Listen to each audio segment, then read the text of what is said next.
Okay, I thought you had something specific that was going to like break open a whole new pathway.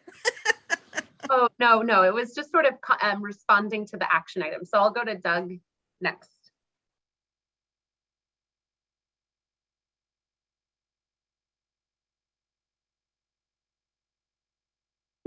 Okay.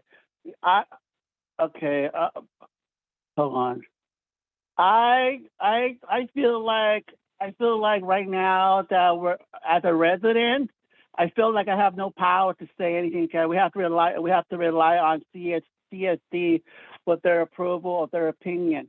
While me as a resident should have more voices to go ahead and proceed this meeting and understand it's just general information, and they will get this information later and follow up on what we're talking about. As far as my concern about this particular meeting, I think we could go forward. Cool. and discuss, because I have as a resident, I've been complaining in the beginning of in 2 years that I still have truck routes going into my neighborhood congested. So I feel that this is very important to me as a resident. Not if they think CVS taking all the control, and nothing I didn't like about yesterday is that point of order. Like I did something wrong, and I just wanted my voice did not finish it because I had a couple of questions before Matt jumped into my conversation. So it really blocked my conversation, what I wanted to say. So it's really, I feel that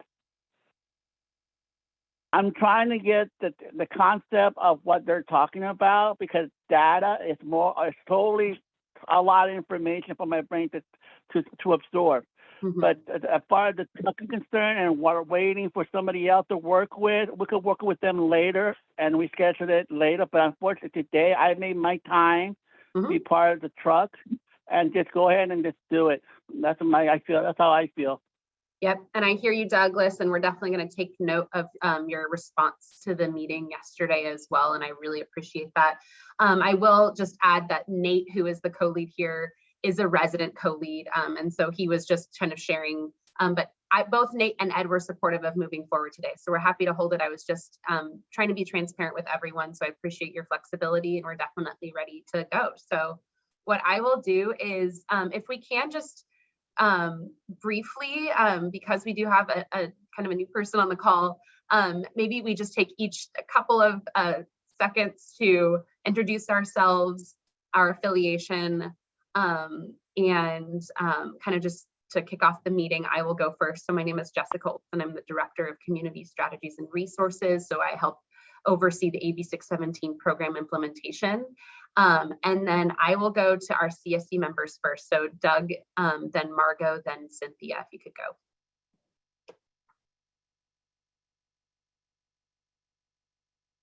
Hello, my name is Doug. I'm a resident of 617, and I'm an activist, and also I'm for people with disability, for asthma, for blindness, for deafness, you name it. I'm in the general pool, so definitely those are my expertise, and also mental health as well.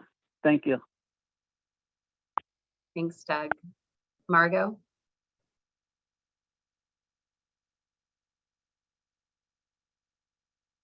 Maybe while Margot's unmuting, I can go to Cynthia. Yeah, thank you. Good afternoon, everybody. Cynthia Pinto-Cabrera, she, her, hers with the Central Valley Air Quality Coalition. Policy assistant, also Dr. Catherine Gruber-White's alternate on the CSC. I've been a co-lead for the indoor air filtration subcommittee. So just here supporting some of the truck work. Thanks, Cynthia. And Margot, do you have a chance to introduce yourself?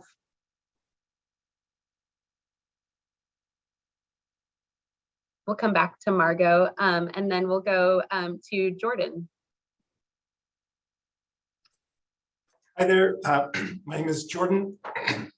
Excuse me, Jordan Johnson. I work at Valley Pacific. I've got a background in compliance with, SPCC, stormwater, those hazardous waste programs. I am working with Ed at this point. He's sort of my mentor, and I'll be filling his enormous shoes when he retires. Awesome. Glad to have you, Jordan. And then we'll go to our colleagues at CARB. So I'll start with Scott and then Eric. Hi, good afternoon. Scott Wall. I am with the California Air Resources Board, and I am on the AB 617 team. So I am assigned as liaison to Stockton and to Shafter. So my role here is really just as the AB 617 or the Community Air Protection liaison. And from there, I'll hand it over to really the expert in the room as it relates to this subject, Eric. Okay, yeah. I'm Eric Kissinger. I'm with the California Air Resources Board. I work in the enforcement division, and prior to jumping into the AB 617 stuff, I did do a lot of enforcement with heavy duty diesel and TRUs. So I do have some experience in enforcement with those regulations, off-road including. Awesome. Thanks, Eric. And then we'll go to our interpreters. If you want to introduce yourself, please. Hello, everyone. My name is Mark Medina. Pronouns are they, them. I'm an interpreter with NorCal Services for the Deaf and Hard of Hearing, and been with the AB 617 group for quite some time, I believe somewhere around the inception. So I have a lot of knowledge here. Hello, everyone. My name is Armando. I'm the interpreter from NorCal. And as well, I've been here for some of the meetings as well so far. Yeah. Thank you. And then last but not least, we'll go to my team. So I'll go to Stephanie, then Juan Luis, and then Janine. Hi, good afternoon, everyone. My name is Stephanie Ng, and I'm an air quality specialist in the Community Strategies and Resources Department. So I work on the implementation of AB 617. Hello, everyone. Juan Luis Carranza, Senior Communications Rep with the Outreach and Communications Department here at the district, and also supporting the AB 617 program implementation. Good afternoon, everybody.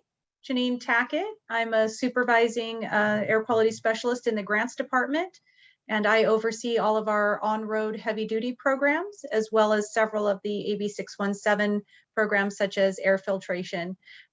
Glad to be meeting with everybody today. Thank you.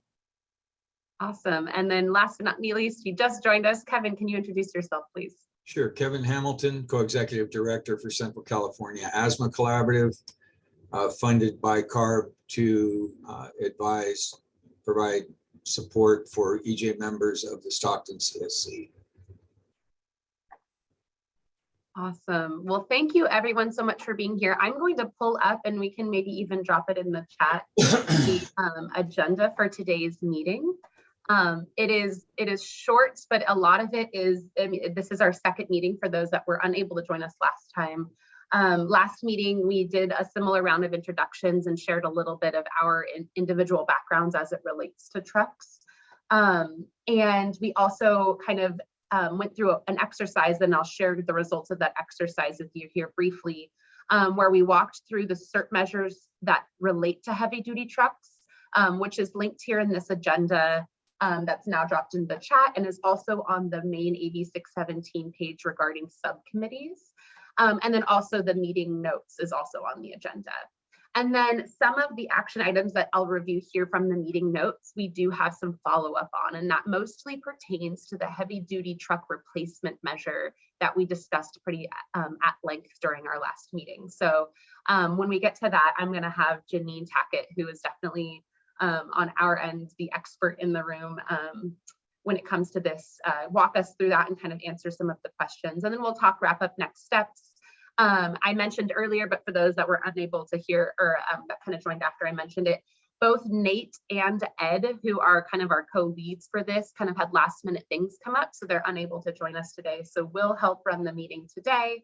and definitely share all of our notes and next steps and action items with them moving forward. So with that, I'm going to briefly bring up our meeting notes from last meeting. So last meeting, we kind of went through this note-taking exercise, and I'm happy to help facilitate something similar again as we create more questions, I imagine, based on some of those discussion that we'll have with Janine. But primarily, we talked about the 4 main CERT measures for heavy-duty trucks. And that was a truck reroute near the Port of Stockton. We actually, at our last meeting, had the contractor who was conducting that truck reroute study, which I think is related to something that Doug mentioned at the top of the meeting about trucks going through his community. Not necessarily, I'm again not knowing exactly where Doug lives, but primarily anything in and around the port is being studied by this contractor. So during that meeting, we were discussing kind of what steps they've taken and what kind of the outcomes are. And so just as a recap, the contractor who was on, her name's Jolene, gave us a little bit of an update on sort of what's going on, where they're at and with the study and when they expect to have some outcomes. And in touching base, and those that are involved in the Port Outreach Committee might have heard this as well, but they expect to have some final or at least preliminary, I'll say, data available in the next couple of months. And so as a subcommittee, I would maybe work with you all to see if it's okay that we recommend that she comes back to this group and presents any of that data. I think it's an important piece of this truck subcommittee and definitely a big interest of the group. The other 3 measures are all incentives-based measures. And the primary one that we focused on was the replacement of trucks with electric and near zero technologies. For those that weren't a part of it or maybe need a little reminder, when we talk about near zero, it is about 90% cleaner than the current standard. And right now, near zero technologies are natural gas technologies. So it's not diesel, but it's not electric. And so one of the concepts that we put in the SERP based on committee input when we developed the SERP was to make sure that where possible, we prioritize electric, but also leave space as needed for near zero technologies. And then of course, the other 2 we didn't quite get to last time, but in particular, the electric truck infrastructure or alternative fueling station infrastructure, focusing on electric charging for trucks is a commitment in the SERP, as well as plugins to prevent idling when trucks are waiting to maybe drop off supplies. So those are kind of the summary of the 4 main truck measures, although something that's not listed here that we definitely, we have Eric here, and as we move forward with further subcommittee meetings, I'm sure Eric and our team would be happy to provide updates on the idling enforcement piece of all of this, which is essentially compliance with CARB's side of the house, which is the regulatory side of trucks. And so just kind of summarizing all of that for you. Some of the goals that we outlined were to make sure that we continue to review SERP commitments. And I know that Nate took it upon himself to do some homework, and we're happy to help direct or even make clear a summary of all of those SERP commitments. Like I said, we linked them in the agenda. So hopefully it's a nice succinct list of what's in the SERP, kind of the details of these 4. To quantify the reductions compared to exposure mitigation. In reviewing the meeting recording, this is something we'll want to clarify unless you all have some more description of this. This was something that came from Nate that we maybe want to clarify and refine a little bit further as a subcommittee goal. And then the last one, and something that I've heard from lots of folks, including a few of you on the call today, is to make sure as we start to release these and open these up for funding, we work with you all to get sort of a set of guidelines for prioritizing applicants, particularly making sure, of course, this was a note from a subcommittee member, and this is definitely something we're committed to doing and actually must do if it's a part of the SERP, which is prioritizing local, meaning these have to be trucks that are operating in the boundary, not just that they're, they've driven through the boundary one time. So that's definitely part of our prioritization here at the district. So some of the action items and really what we want to talk with you about today are, Before you go on, Jessica, can I just to clarify, when you say zero to near zero, we're not specifying electric vehicles. I mean, hydrogen vehicles are zero emission.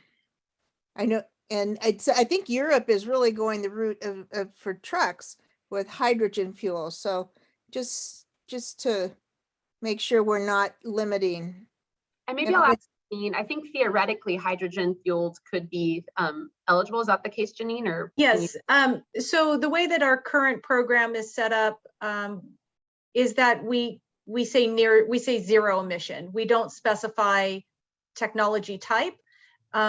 However, realistically, there are no options available currently in the United States for hydrogen fuel cell trucks in the larger weight categories. Now that could definitely change in the future, but as of today, we don't have any solid options for purchase like we do with battery electric and near zero natural gas. Right. And that probably won't exist and then within the next 5 years either. So Yeah. okay. There's also some challenges with the infrastructure for hydrogen, but we won't get into that. Yeah, no, I know, but it could happen. Thank you. And that's a good point that you made, Margot. And it's the same concept when I say near zero. Right now, the technology for near zero, like I mentioned, is natural gas, but it's possible that that could be different in the future. I know there are opportunities and options being explored out there. So that's a really good clarification. I think a little bit of our discussion last time is sort of related to what Margot was saying, which is essentially if you broaden that question a little bit, a lot of the discussion we had last time, and I'm happy to I'm going to drop these notes in here. I'll share if folks are interested again, but if you want to just follow along a little bit, but essentially the main actions that we had at the district were to clarify truck availability, clarify a little bit of like what the guidelines require for people to replace trucks. One of the main comments we heard, it came from Ed, and then a few others kind of supported the concern was, do the incentives as they exist now, how do they help small fleets, meaning truckers that maybe own 1 or 2 trucks versus the companies that own several, tens of dozens and dozens of trucks.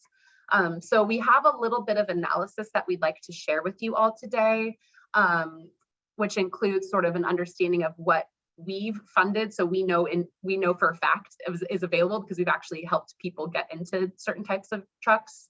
And then an example that Janine's going to walk you through of the guidelines and what that funding would actually look like for an example truck or example couple of trucks. And we can kind of compare as a group and just kind of understand them.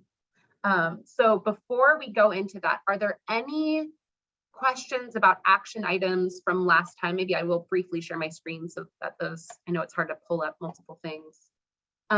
Any questions from sort of these kind of 3 actions that folks have or felt like aren't captured that we can then capture for a future meeting? I know this isn't necessarily talking about next steps. Obviously, at the end of this call, we'll take a lot of action items from our discussion, but anything that you felt like we talked about that I didn't capture last time? Go ahead, Doug.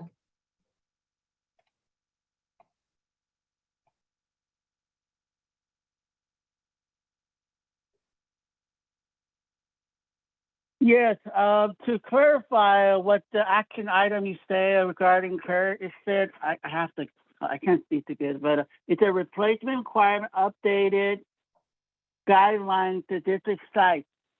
So what is that pertaining? Is that like equipment that they provide emission that update every month or quarterly for the government to regulate or whatever? Great question. Great question, Doug. And you're right. I think I'm kind of like inside baseball speak there. Really what it meant was just, and this is some of a little bit of what Janine will go over in some of the examples. What was requested in that action item was that we clarify what the requirements are for someone to replace a truck. So some of the questions, for example, at the last meeting were, can you replace the truck if you only drive it, or how much funding could you get if you only drive the truck a couple, 1,000 miles a year versus, you drive it 70,000 miles a year. So we kind of have a little comparison we'll share with you today. And then that action is to just, we will let you all know when those updated, we call them guidelines. Anytime we have an incentives program, we have a set of guidelines that we release so that folks know how to apply and what, you know, requirements there are. So that's what that meant, was that we would update it. And when it says district site, we mean district website. So we'll update them, we'll post it on the website and then send it to you all. Go ahead. Oh, great. Yes, can you hear me? Uh-huh. Okay, that's good. That's good to know. But as far as that, that's between, because I know there's a lot of trucks that own their own truck. They own like 1 or 2 trucks as a freelance trucker. Right. And there's other who are companies that own the truck. And so how that is going to be different incentive that work both ways. So is that going to be more like an attraction to do that? That's all. Go ahead. That's great. I think that's part of Janine's, and I think it's part of what she'll walk through today. But I know Janine will definitely elevate that and clarify the difference between sort of, we call them like small fleet and large fleet. So like the number of trucks you have in order to support kind of those smaller businesses. Awesome. So if there's no kind of, oh, go ahead, Kevin. I think that's a great question. And I did think that it might not be a bad idea. And I think, Jessica, you're aware of what's going on in the South Valley, where we've got a new company down there installing an all-electric truck stop. Yep. And as part of that, they've also bought 20 Class 8 electric trucks. And so those trucks are available for leasing to drivers. And they have another station down by the ports in LA. I think it would be good to have them meet with this group, because they're in the planning, as you guys know, because I introduced them to you, to put a facility up by Stockton. Yep. And so their business model, and we had a huge meeting down there, and a lot of smaller trucking groups showed up, guys that have 1 or 2 trucks that work for ag, and then in between for small freight companies. They were there and got to talk about this business model, which is a little beyond me, to be quite honest with you. But the end result is you don't have to own your truck. You make just as much money as if you did own your truck, but you don't have the maintenance responsibilities, licensing, anything. They've got their DOT number, which apparently means something. And so, again, it became very technical. These guys are able to answer those questions. If this group would like to hear from them, certainly had already planned on that as they got closer to, they've identified a location. So buying that piece of property, you should know that in addition to installing the station, they also buy property for a solar field. And that station down there is entirely powered by its own solar field. And over the next year, the batteries will be installed, and in fact produces more electricity than they can use. And so they're actually feeding the grid, but they don't need the grid. So it's a great thing, because there's a huge issue around grid capacity and how we get power out there for these fast chargers that you absolutely have to have for diesel trucks. Yep. For cars, it's nice to have them because they charge your car in like 10, 15 minutes. But for trucks, it's absolutely mandatory to have them. And the other announcement that I think is worth making, because Cisco Systems has a big freight area up there not far from Stockton, Cisco Systems just announced they're buying 800 Class 8 electric vehicles over the next year. So 800 new Class 8 electric trucks and retiring 800 diesel trucks. So this is a big deal. That's your most common truck on the road, is a Class 8 heavy duty truck. The Class 9 is like the heavy duty for the big load, but and sort of a lot of those go across the country, but Class 8 is most common around ports and things like that. So again, I think I just wanted to make sure everybody knew that this is real. It's happening. Yep. The Air District you already, I'm assuming, talked about Pepsi and what you did up there as far as getting 50 new electric trucks in. This is, and these are Freightliners. This isn't Volvo selling trucks. This is an American truck company making trucks in America selling them to American truckers. And that's, Ford is about to launch. I mean, Detroit diesels. So I are going away, and now it's going to be Detroit electrics. I don't know how that's ever going to go because everybody loves that Detroit diesel thing. But anyway, that's it. No, Hope that it's useful. Kevin, you make some great points, and definitely that helps a lot with the conversation we had last time. Yes, to your point, there were a lot of questions about like what's actually on the road, and I think some folks had different conception or preconceived notions based on what they've heard and what they've seen in their community. And so it was nice. Janine did mention that that project, but it's nice to hear all of these other projects. And I just wrote it down. I think Watt EV should be totally covered. Yeah, Watt EV, that's the name of the company. And you can't tell it's an electric truck. It doesn't look any different. And in fact, some of these newer 2017, 18 and above trucks, you can't see the stack on those either. You got to really work to find it. Yeah. So, and if you see it, you can see it's cleaner than a whistle. So the cleaner than a whistle. So I've seen trucks now that are 4 years old and that stack is still as clean as can be. So those engines are pretty clean, but those electric trucks, there's just no stack. That's the way you find them. Exactly. I'm happy to have Janine kind of jump because I think it builds off of Kevin, but definitely Doug, if you have a question before we jump into some of these examples. Yeah.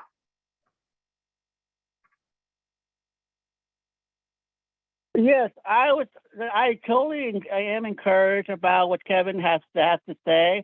I was wondering if you do have to I would like to encourage you to have them to come to this meeting, and discuss about that. And also, can they move their? I'm not saying they move their business, but they can the Port of Stockton model after the Los Angeles port that you just say, or not? Can they model after the electrical trucking facility as well? I'm sure. I think that's definitely something they're looking into. Doug, I think you're a part of that port outreach committee.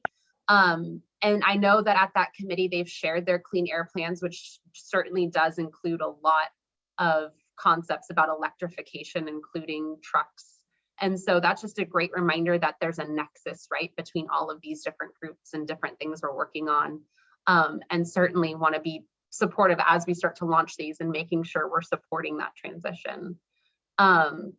So with that, I took I'm already taking notes for action items and next steps, definitely bringing Watt EV and bringing in examples like the one Kevin did of these other companies that are already making the transition, I think would be a good sort of list for our next meeting. With that, our current action items, Janine has some great updates, and I know it will elicit a lot of feedback and questions from you also. Janine, I'll pass it to you. Okay, great, thanks. So I didn't know, Jessica, if you had the the charts that you wanted to put up, if you don't mind putting those up. Otherwise, I probably could. And then have you just kind of yeah, that would be great. Thank you. And I while she's getting that up, I do want to mention that there are some, and maybe Carb can help clarify because I'm not an expert on this. There are some requirements that will be coming up in the near future for some of the largest fleets to have a certain percentage of their vehicles transitioned over to zero emission. I think some of the first dates are coming up in 2026, 2027, if I'm not mistaken. So we do see some of our very large, very progressive fleets already strategizing for that, planning for that, ordering equipment for that. Clearly, the manufacturing side of it is not going to be, at the same production level as they would have been for diesel on electric trucks. It's a slower production quantity each year, less units as they are just getting into that side of the industry. So, a lot of the large fleets are trying to secure their build slots so that they can get decent numbers of electric trucks across the next several years. And I've spoken to a number that are working on that transition in both the low NOx natural gas and the electric. So definitely something there. And Jessica, if you don't have it, if you don't have it readily available, I do have the email up. So no, I have it too. I was okay. I was just waiting until you're done. Yep. Okay, awesome. Thank you so much. Okay, so what we kind of did here was the program guidelines that Jessica mentioned earlier that we're getting ready to post on our website are being updated to align with the state's Carl Moyer program. That program just recently made several updates to the on-road chapter to kind of bring everything up to current speed. And so CARB did a lot of great updates to the program, and we're now taking those updates and incorporating them into our truck program.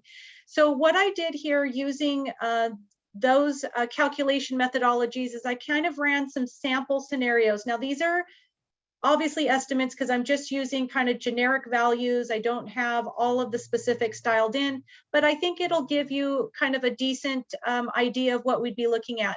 One of the key features of these guidelines is that it does have three different caps that we're applying. There's a total state dollars that's being offered. That's one cap. Then there is a cost effectiveness cap, meaning we look at how many tons of reductions per dollar spent.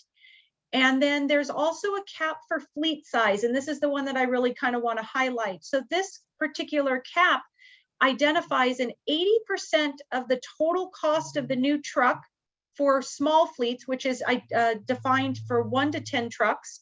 And then large fleets, meaning 11 or more, has a 50% cap of the eligible cost of the new truck. So this helps our small fleets, our single owner operators, and our 10 or less truck owners to get a considerable amount more in various scenarios. So the first table here is our typical Class 8 truck, which I think is going to be predominantly what we're looking at. Especially around the port, our drayage trucks, things of that nature, cargo hauling, they're going to be Class 8s. And then I've run this based on a 2013 engine model year. That is the average of what we're seeing apply for our programs right now. I've also done 2 different usage scenarios. Both of these are relatively low for a Class 8, especially a 2013 model year Class 8. But you can make the assumption that if the miles were higher, we would see higher dollar amounts. And if the miles were lower, the dollar amounts would also go lower. So you can kind of see the difference here between small fleet and large fleet under each of the scenarios. You can see that for that owner operator in the electric category, they're going to get a considerable amount more than a large fleet would per truck replaced. Likewise, even in the lower dollar amounts, it's not quite as big of a gap, the lower usage amount under the 30,000, but it is still a higher amount. Unfortunately, in this scenario here, the small fleet ended up hitting the cost effectiveness cap first before they hit the other caps. And so that would be the limiting factor here. So I've done the same scenario through the different weight categories. And I think probably the next most likely category we would see in the Stockton community is actually the smallest one, Class 4-5. This is going to be your local delivery trucks, your box trucks, FedEx trucks, small delivery vehicles, furniture store delivery, moving vans, things of that nature that are in that smaller category. And the program does offer funding for those trucks as well. So again, same kind of engine model year. I've scaled down the annual usage to be more realistic for that type of vocational truck. And then you can see again, most of the time, actually across the board, it's the cost effectiveness cap that's coming into play here because we are dealing with lower miles. But there is still some good money that could be available here. And also considering the fact that this is an example of exactly how the program is written now. That doesn't necessarily mean that the community has to accept and adopt it that way. If there is something that you feel the community needs to expand on, say maybe a different cost effectiveness cap or a different percentage, that is something that we could, definitely entertain and discuss and evaluate. So I'd kind of like to stop there in case anybody has any questions before I move to the next table. Margot? Yeah, this is a current CARB program, right? That Yes, was so just approved by our board last month. last month, yes. Oh, it's a brand new program and it's through CARB and these incentives are available. Yeah, so the Separate from what AB 617 will look at. correct. So the program is the district's program. We have modeled our program off of the state's, off of CARB's program. So that way, if the communities, any of our AB 617 communities says, yes, we'd like to use your program at face value, it will qualify because it matches CARB's program. Without us having to do like the project plan. Yeah, we don't have to write a new project plan for it. Now, if we deviate from it at all, then that's where the project plan would have to come in. So yeah, I hope that answers your question, Margot. And maybe to add to that, Margot, we do have, like you said, it is a district, and like Janine just said, it's a district program we just updated and adopted those brand new guidelines for. But if folks just like other types of programs that we have in 617, they're valley-wide. And so it's like a long list, it's a waiting period. For some of our types of programs, they're like oversubscribed and you have to wait for the next round of funding. In this case, much like all of our other examples, the 50 trucks that were budgeted here for would be like their own separate line, and they'd get kind of prioritized ahead of anyone else because it's a separate pot of funding. And specific outreach that we would do with you all probably.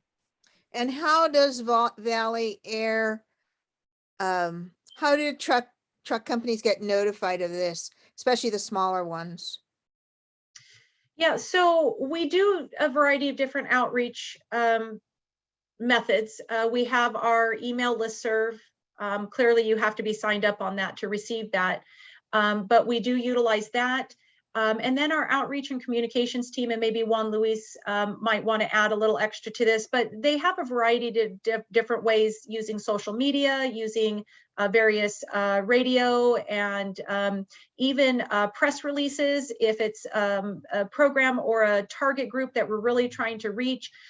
We also have the ability and have utilized various language channels too. So not just, our English channels, but our Spanish channels and such. So we do have a lot of tools in the toolbox, I guess you would say, and we can definitely evaluate what the outreach need is for a particular item and then pick from that toolbox accordingly. Definitely. And I think like even like trucking associations and kind of like small like working type like groups where we know there's folks that are maybe involved with kind of that community. But I agree with what Janine just said too. We definitely want to look to you all. I do see Doug as a question, but I think Kevin and Cynthia have raised their hands first. So then we'll go Kevin, Cynthia, and then Doug, if that's okay. Great. Thank you. This is great. I testified at the board meeting when you guys brought this new incentive program forward. And it was great to be at a board meeting supporting something at the Air District to the board. It's always a great moment. There's unfortunately not enough of those, but when it happens, I give credit where credit is due. No, CARB does not provide this level of funding for these vehicles. The only thing I would say is this funding should be stackable, and we need to make sure that happens, because if a small company can stack this with CARB's benefit. And then the other piece, which is why I raised my hand, is we need to be talking about infrastructure, which is why I brought up Watt EV. So one of the things that we're pushing, and tomorrow there's a great, if you want to see me on Zoom yet again, you can watch the CEC panel on decarbonizing the gas system, but where I will be talking about this very issue, but it's getting this infrastructure in the ground and for charging these. And so how does that small fleet guy who's got his trucks, his truck is parked at his house, over in Elk Grove or something, or I'm trying to think of a smaller town, out in the Delta somewhere, in Rio Vista or wherever, you know, how does he charge his truck at night? He's not gonna plug it into his house. It's a truck. You know, it's got a lot more needs as far as charging infrastructure. So we believe that these charging networks need to be set up at local truck yards and even at truck stops. And we've seen Jet is beginning, and Loves are beginning to add electric chargers at their truck stops now. Yeah, The so one up there off of Jacktone Road has a whole bank of them there. So, but again, one needs to come with the other. So for the Air District, how do you guys make sure, because you have money for that as well? I mean, Yes. like a ridiculous amount of money. So how do you bring those two things there together? So multiple ways. Number one, we have the program. It's open, it's available for heavy duty electric charging. I mean, we've always had the light duty charge up program, but we also have the heavy duty infrastructure program now. And With for middle and heavy, right? Yes. Yeah, for both, right? Yeah. So, you know, so we definitely can package projects, and we oftentimes, if we have an applicant that contacts us, or I should say a truck owner that contacts us that's interested in exploring an electric truck, then we always provide them with that information for the infrastructure program as well. We also have information that we'll provide them through their energy company. Whether it's obviously you guys, Stockton doesn't have SoCal Edison, but you know, whoever your energy provider is within the district boundaries, there are programs that they offer too for infrastructure. We also are working some projects with larger fueling companies. Travel Centers of America has a very large electric infrastructure project in the works that they have been applying for funding for throughout different solicitations. We've partnered with them on a proposal to Department of Transportation. So there's definitely a lot of forward movement in that area. We're just, I think, still kind of just at the starting gates. So we may not see that construction happening right now, but I think there is a lot of focus and a lot of efforts being made to develop that out. I know Travel Centers of America, their plan is a multi-year plan, and it's a West Coast corridor. So it aligns with the West Coast Collaborative, you know, corridor for electric charging, California, Oregon, Washington. So I think there is a lot there, and I think that, you know, we definitely have the programs available, and it's just a matter of getting the fleets in and applying for them now. Or the outreach and communication piece is really the critical thing there. So again, we'll be talking about that at the agency meetings tomorrow, but we intend, and we have legislative backing here to make sure that all of these programs have a built-in community focused and for the most part community led outreach and education effort. Because again, how does this small trucker have any idea that any of these programs exist? So the efforts are as good as an agency can do, but nobody does it like the people who live and work there every day and work those communities. So that's been the gap that I've seen over the years. And the same thing on my side of the world in healthcare, where, you know, we have that same problem, and that's how we've been approaching it. And so we really saw that with COVID, how working with these smaller community-based groups could be a change, you know, a change agent and a magnifier for getting information and critical assets out.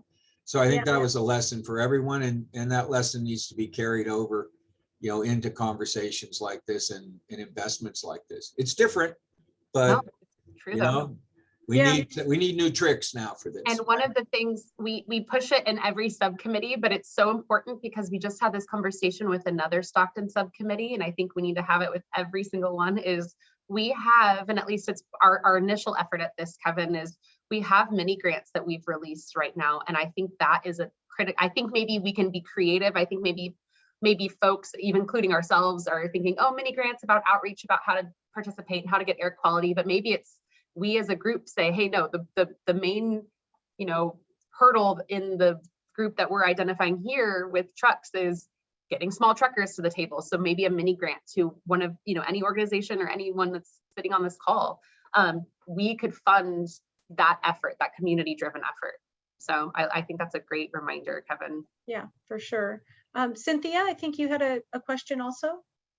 Yeah, I just wanted, I was wondering if I could get a little bit more details on how the prioritization of applications is going to roll, and if this subcommittee has authority to kind of request that those small truckers get prioritized or be able to be bumped up on the list when they do apply. Yeah. And in terms of outreach and communication, kind of grabbing in from the experience of my father being a small diesel truck mechanic owner, I know he goes to small shops to get parts and pieces, as opposed to a big company who, has a manufacturer that they can just catalog something. So maybe finding those small part shops and how the local truckers are selling each other parts and cooperating with each other might be another way to get some of that outreach going out there and inform them about these opportunities. Yeah, that's a great suggestion. We haven't really utilized the small shops much in regards to the alternative technology because they don't generally handle parts for alternative technology trucks. So sometimes they don't want to see diesel go away because that's their business, but definitely a great suggestion to look at. Doug, did you? I'll help answer Cynthia's original question. Yes, we took that as an action item, and it seemed like one of the main goals of the subcommittee was to help us kind of with a set of guiding principles. And I wonder if our next meeting, among a couple of maybe actions that we need to take, is to maybe walk through an exercise to solicit exactly kind of what those guiding principles about prioritization could be. Because I wonder, Janine, and this is something maybe we work with CARB more on the incentive side, Scott, but any information or feedback you have for us, we can work and see if there's a set of principles from the committee, if that prioritization changes any of the actual project plan applicability that we already have currently under the Moyer guidelines. If not, then that makes it really good for us, because then we can still have the subcommittee input without having to pause and wait for a big project plan. Yeah, and to me it sounds like, because our regular program is a first come first serve, so we don't collect a whole bunch of applications and then close it down and then score and rank and fund. We process and fund them as they come through the door, and knowing that, again, if we're going to use just the existing program, the funding level's the same. It's just the funding source that will change for a community project versus a valley-wide project.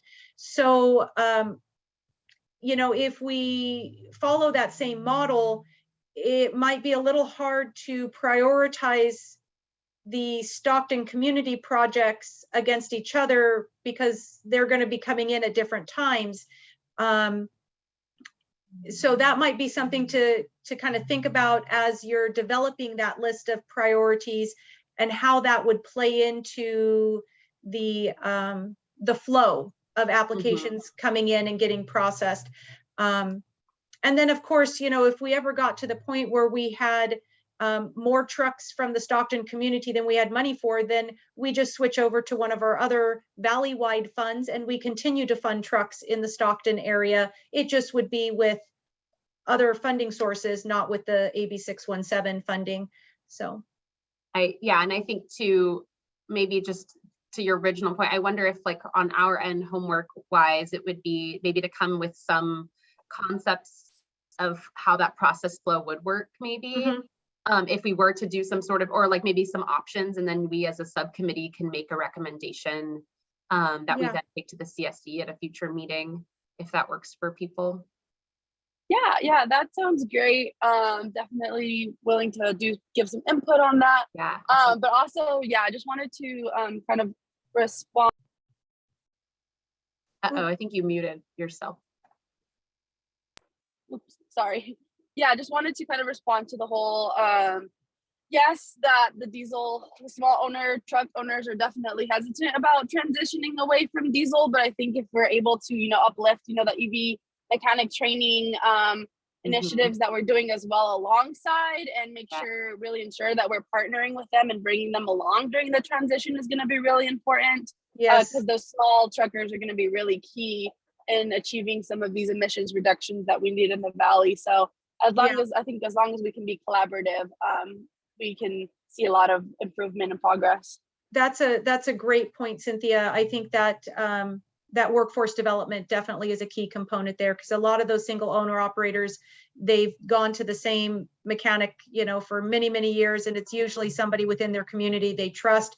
And if they, don't have that kind of community connection anymore and have to send their truck off to a big dealership, somewhere else, that might be a barrier for them. So definitely a great point there. I think, Doug, I know you rose your hand earlier and I just wanted to be mindful. I know we're almost up on time, but I want to take your question if you have one.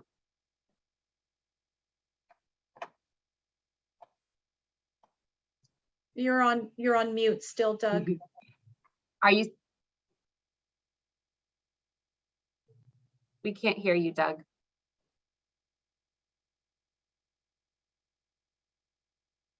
Maybe I'll ask to unmute and maybe you can click the button.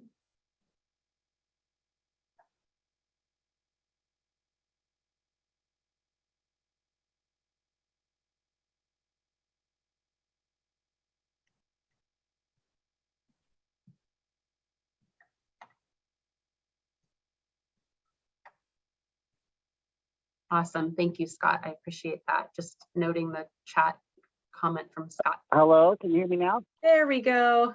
Yes. Okay. Thank you, Ed. Welcome, Ed, on board. And also would like to discuss. Cindy made a good point regarding community awareness as far as getting a truck driver school to educate because I know there's going to be a lot of stereotype about what the difference between gas, diesel, and converted electrical. Would it last longer? Would it cleaner? Is it going to be? It's going to be more distance of driving. Would it be more accessible? So there's going to be. I know there's going to be pros and cons, but we need to tweak it where there'll be an incentive as far as students and teachers that rely on energy efficiency. So that's my concern. And also, did I heard that Janine saying that the fund is that, do we need to approve the fund to make a recommendation? No, that's what I'm understanding, Jessica? No. Okay. Yeah. Okay. But it's a separate fund, right? So that's what my understanding. Yes. So how can we get the fund to accommodate the truck, and how can we do it? Yeah. Yes. Yes, I can answer that question. And the third one last one, is that I know I talked to Ed before he came, or that he owned a truck company. I want to hear his side. What's his opinion about the trucking in his business? Is that going to be affected him as far as a private owner of the truck driver changing or converting whatever, or will they take a while to in later year changing salvage the old truck. That's what I mean. That's it. Thank you. So maybe I can just really quickly clarify, and then I'll go to Ed to answer or to provide some of that input. I'll just say that yes, it is funded. The SERP is approved, CARB approved our SERP, and the way that the program is technically ready to go right now is open with these current guidelines because they follow CARB's existing new updated guidelines. It sounds like maybe we as a committee want to talk a little bit further about if there is going to be some input as to prioritizing whether or not that will change the need for further approval. And that's something Scott is committed to getting us back, which is great. Yeah, go ahead, Ed. I'll pass it to you. Well, Doug, thank you. I'm humbled that you consider our side of it, or the trucking side of it. Let me talk about some real world issues, and Janine has been a part of that. Thank you for your efforts. We're looking at near zero, as in CNG trucks. And if we order today, we're talking about 18 months before we can receive them. And battery electric class 8s are even further out. While they're available, they are available, they're further out. Now, we're supportive of battery electric, but there's still some significant drawbacks to the amount of miles that they can go for total freight movement in California. There's hydrogen shows a tremendous benefit moving forward and likely more easily adaptable. But the problem is the hydrogen infrastructure is little to none. So I think there's 27 or 30 facilities across California now. So we're in a bit of a conundrum. There are a lot of people that'll tell you they can have battery electric tomorrow. The problem is, even if you had a truck, you may not be able to get the electricity to charge that truck in a reasonable period of time for 18 months. So we're still talking about a future, and it's a good future, don't get me wrong, but it's a confusing and not well, in my opinion, not well staged at this point. And I'll just add exactly what Ed said. We clarified, we talked about in our discussion last night, the timelines. We put that 18 months, but to Ed's point, it can be longer. Who knows also what the future holds. So there is a little bit, we do, based on the funding deadlines, have some time, but time goes quickly, right? And getting all of this off the ground is pretty, like, the sooner the better. So we can get 50 trucks is a lot of trucks, and there are a lot of trucks in Stockton to get. But it's still a lot for us to do. So I really appreciate all the input. And we'll take Kevin's last question. I know it's 5:02 and I definitely want to get you guys out of here soon, but I'm sure Kevin has great insights for us. Sorry. No, it's good. So I just want to say, Ed, how you doing? We need to talk. Your information is a little out of date. I would have agreed with you a year ago. I don't agree with you today. But again, it's so fast moving, it's really hard to keep up. I do agree with your comments regarding hydrogen. We're talking about hydrogen electric hybrid vehicles. Again, we'll be talking about that at CEC tomorrow. I think one missing group from this conversation is somebody from CEC who's working on that issue, because they have the money and they have the projects going on that they're funding. This Watt EV project was entirely funded by CEC, and they are dedicated into getting more and more infrastructure in the ground. But their most recent plan regarding hydrogen does not add one single hydrogen charging station to the San Joaquin Valley. There is one in the valley right now, and it's over by the ranch over there and by Coalinga. What is it? I can't remember the name of it. Harris Ranch. Harris Ranch, that's it. So I'm on that committee. We have raised hell about it, Ray Leon, myself, a few others, and we're trying to get that changed. They're putting all that infrastructure up in and around the Bay Area and LA. But of course we need it here, and we've named Stockton as a critical location for our hydrogen station. But at any rate, on the electric side, I think we are contracted with CEC, my team, along with a couple of other folks, CalSTART, CSC, to work on Block Grant 3. And our job is to get this DC fast charger infrastructure in the ground ASAP. So we will be working with, and I'm going to call on you because you know a lot of people.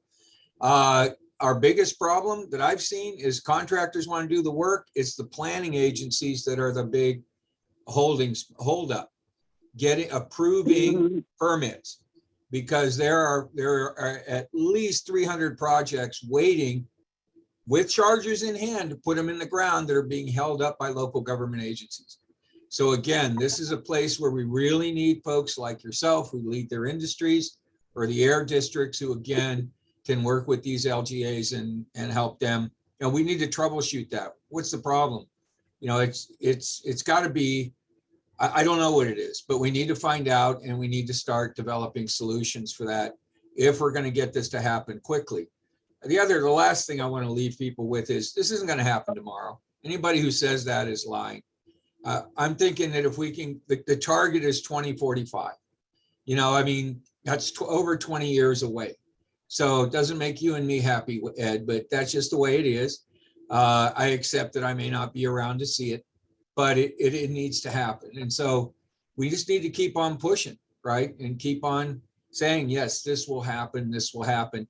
I don't think hydrogen electric is the answer for short haul. I think the electric solution right now is solid. It'll go 140 miles in one direction, no sweat. And with Watt's model, if they put one of their facilities in Fresno and one in Stockton and the one in Bakersfield, they'll just switch cabs on the way down. That's how they work. You just switch out the old cab for the new one, pull into their site, pull off the old cab, back the new one up, and keep going. You got to stop anyway. So, you know, and that's, so you're never left, you don't have to take truck home, so you don't have to work, right? Just get paid. So anyway, that's it. Thank you. No, thank you, Kevin. I'm going to share really briefly, if I may, and if you have other additional comments, please put them in the chat. I definitely want to make sure I capture everything. I'm going to share and I will post it. These are the notes that I just took. I didn't capture, you know, every single word, but kind of just the general theme of the main comments that I heard, as well as in particular focusing on the action items. And so I'm going to scroll down quickly to the action items here, just so I capture them. They are not all, because it's a lot that we've discussed captured. It's not all going to happen probably at the next meeting, because we want to leave space for a lot of these great discussions. But at an upcoming meeting, I think there's a couple of things we definitely want to do. We want to bring partners, and those two partners, I think in particular that Kevin mentioned, I think is very key. The CEC, including their partner, and maybe even more importantly, to get us started, their partner in Watt EV, which has that electric charging infrastructure Kevin was just mentioning. We definitely need to talk about that outreach partnership with the community members. And I think in conjunction with all of the other technical components, I think we need to have a parallel path of how we do the outreach, because we don't want to leave that to the end. It needs to be constant. And then finally, we owe you, as I promised, some options and some discussion for how we do that prioritization, including how that would flow on our application process, and then some feedback that Scott will provide us. So I will share these with you all. We'll post them in that same place we always post our subcommittee notes. And I'll let Ed kind of speak, and then we'll close this out here. Thank you, Kevin. Thank you for your comments. We're pretty much aligned there. I will make this comment though. The National Fire Protection Agency, association, which is NFPA, that writes the city codes, the fire codes for California and the rest of the country, right now is developing setbacks for charging sites that literally don't allow most fueling facilities to be able to put chargers at them. And this is something I'd really like to talk to you some more about as we look for these DC chargers, which are so much more quick moving forward. The NFPA is making it very, very difficult. It's another layer besides the local agencies and planning. So let's get together, like you said, sometime soon. Awesome. Well, as always, we recorded this meeting as well. And so we definitely will make sure that we post all of the notes and the recording for everyone to follow up on. And I will follow up with you all and work with Nate, our main co-lead for this, on scheduling our next meeting and bringing the partners that we all identified today to our next meeting. Because of the holiday, it will probably not be in early July, just given that that's, 4th of July time, but we'll definitely work with you all to make sure that folks can attend our next meeting. And with that, I'll give you your evening back. Bye-bye. Thanks, everyone. Good meeting. Thank you. I agree. Thank you. Bye.